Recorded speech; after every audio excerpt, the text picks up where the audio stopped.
Hi, Buck 2. Welcome to Jackie's Literary Corner. I am Jackie, and there's something I was just thinking about when um I had just finished a retelling of Sleepy Hollow, and it reminded me of how I really appreciated how in Tim Burton's adaptation and that we have a happy ending. And I noticed that a lot of his movies, even though he's into the macabre and grotesque and the creepy horror and all that, the gothic horror, he still gives the characters in his stories a happy ending. They defeat the monster and they all live happily ever after.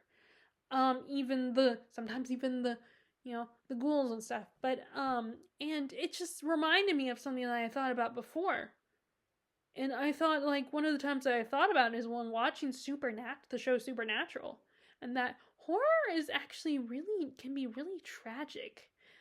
I mean, most people watch horror, of course, to the adrenaline rush, the thrill, the jump scares, all the fun and being scared out of your wits' end, and sometimes even seeing stupid people get you know axed and everything, and all, like, people like horror, and sometimes people like the gruesome stuff, and some people like the ghost stories, some people like the thrillers and suspense stories, everything. But no one really thinks about the fact that it's, even though it's fun and adrenaline rush feeling sometimes, and it's also a way to get revenge, to express your feelings of, the idea of how in the real world we can't always get revenge on people, but oftentimes it is actually tragic, because a lot of times it's about people losing loved ones in a very horrific way and grieving.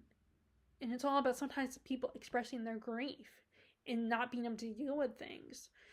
And I know people don't want to think about this, probably don't, and just want to enjoy horror, and that's fine. And maybe I won't even get any views on this, but I thought I would throw this video out there because it's something I've been thinking about.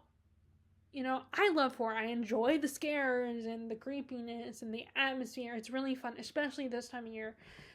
But it's also just but it's also really can be really sad because, you know, people it's fun, but a lot of times people, like, a lot of the ghost stories are about lost loves and people dying in horrible ways, and like the others, the like movies like The Others, or like, even It has a bittersweetness to it, you know, and like there is a sad aspect, like Bill losing his brother, or in that beginning, that couple, those two guys, and the one being like bullied because they are gay, and then Pennywise, and they beat him up so much they throw him in the river, and Pennywise catches him and eats him, and um his boyfriend has to watch him get in, and I'm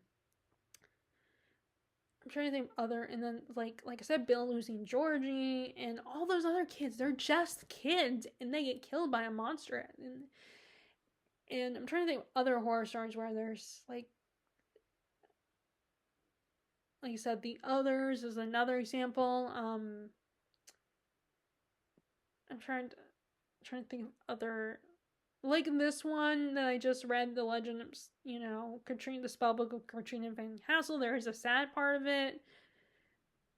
I'm trying to think of other, like I said, what made me think about it is a lot in, like, Supernatural. There's a lot of tragedies in that. Like, a lot of people, die because of have horrible deaths, um and there's in every ghost story in Are You Afraid of the Dark, the ghost story episodes have someone are all tragic. Loss of love, and people like die at a very young age. Um and a lot of times, even what is that one called? The Candyman. His story is very tragic on how he died, or like um some of those other famous slasher movies, the way these bad guys the way these bad guys, they go crazy and start trying to kill people. And it's also because they did not get a lot of love, and they got neglected, and they have a lot of psychological damage. Or like in the House of Wax, the remake, not the original, but the remake, um, with Jared Padalecki and I can't think of who else, but I just realized something. I'm trying to think of his name, but Chad Michael Murray's in that, and that one is also like they were both in Gilmore Girls, rivaling for the same girl. Like Jared played Rory's boyfriend at the time, and Chad Michael Murray played this guy Tristan who liked Rory, and he was trying to flirt with her and pursue her. She didn't like him, and so they became rivals for Rory. And then, funnily enough, in the remake of House of Wax, it's there. He's still the boy. Jared plays the boyfriend, but the sister is dating the girl, his girlfriend is the sister of Chad Michael Murray. So, and Chad Michael Murray is protective of his sister, so he doesn't like Jared Padalecki's character. So it's kind of funny. It's almost a similar situation. They playing out a similar plot. But anyway, but that was also tragic. Now I don't know about the original story. I don't remember what that was about. But it was these two conjoined twins who were neglected and abused by their mom.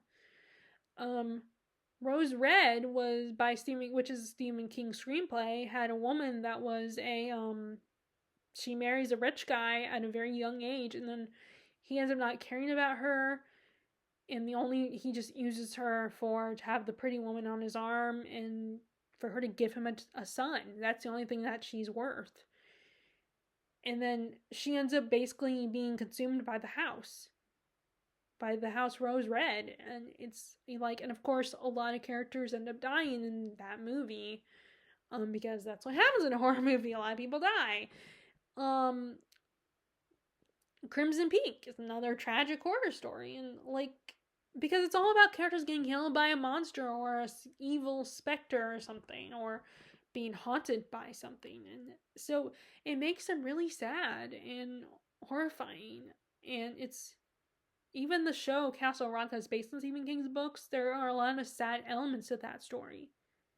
And like, I let myself be spoiled for the plot of Smile, and that one's tragic. I'll need to watch that one, but actually watch it. I'm sure, and like I just also the Oculus, the one about the haunted mirror, that one also, like, their parents die. They lose both their parents, and the girl becomes obsessed, and with this mirror and trying to find out its root. And then of course the way it ends is very, and we're so distracted and desensitized by horror because it's fun and funny sometimes and ridiculous and crazy, and it gives us a thrill and everything. We just so caught up in the thrill of it all and just the surprise and the jump scare and the unexpectedness of it. But we don't really think about the real horror is how tragic it is, and not in a bad way, but in a way that these innocent characters die in such horrific ways, and then sometimes the monster themselves is the tragedy. And these characters don't ask for this; they just get caught up in the crossfire. And then I'm trying to think of, like in the Amityville Horror, this family gets destroyed by this demonic force, gets possessed, and the dad goes crazy and almost harms his whole family. And the story that's connected to the house, the history behind the house that the family learns, is that the dad actually does destroy his whole family because this demonic force gets inside his head. And Tommyknockers going by the movie adaptation or the miniseries. That one also is tragic, and it's just so interesting. And I feel like no one ever thinks about that. Everyone just enjoys. I mean, maybe people do think about that. I don't know, but I just always think about it's actually really sad what happens to these characters. We're so distracted by the other aspects of it, like the gore and the blood and the guts and all the fun, and sometimes the way people die can be actually seem ridiculous it's really funny, or the existentialness of it, and how what these horror movies mean and what they represent, the symbolism, or just the fun aspects. And like there's been a few horror movies that are basically taking, like there's a Winnie the Pooh horror movie now that came out. I recently heard about one that's like, which I'll have to look that up.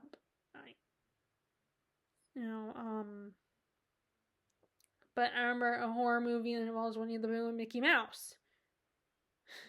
And these guys being turned into, all of a sudden be turned into like these characters, which I want to find them, because I don't want to see that. It's one of these things where you hear about it, it's like, oh, I gotta see that.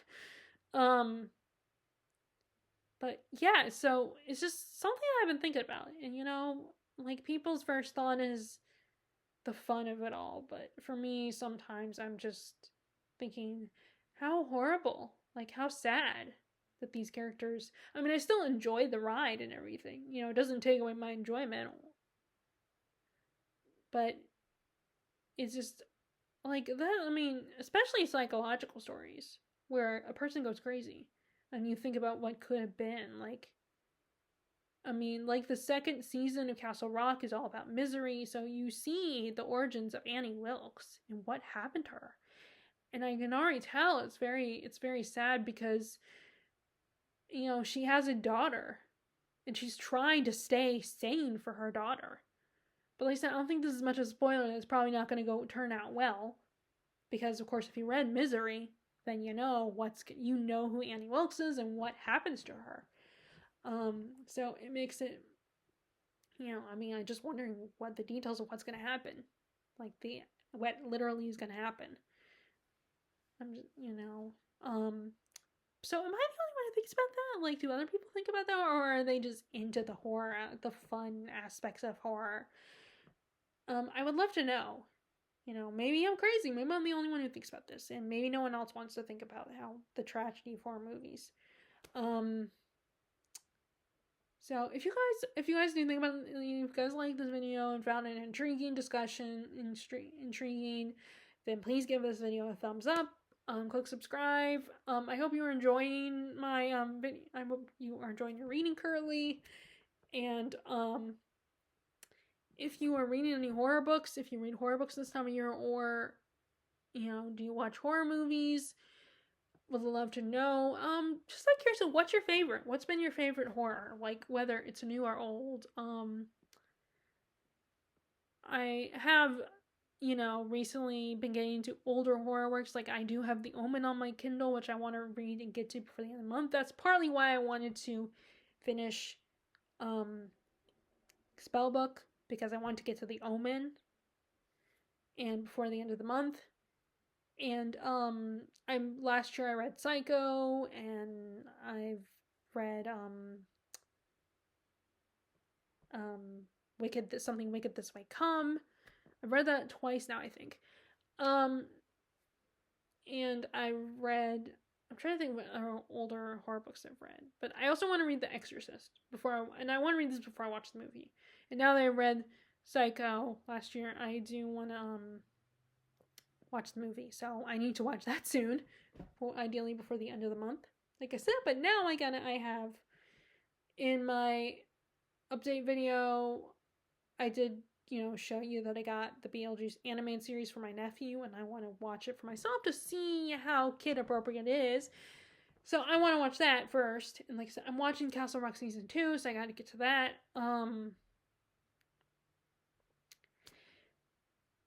But anyway, I'm gonna stop because I should have ended this a few minutes ago. But anyway, I will talk to you guys all later. All right, bye.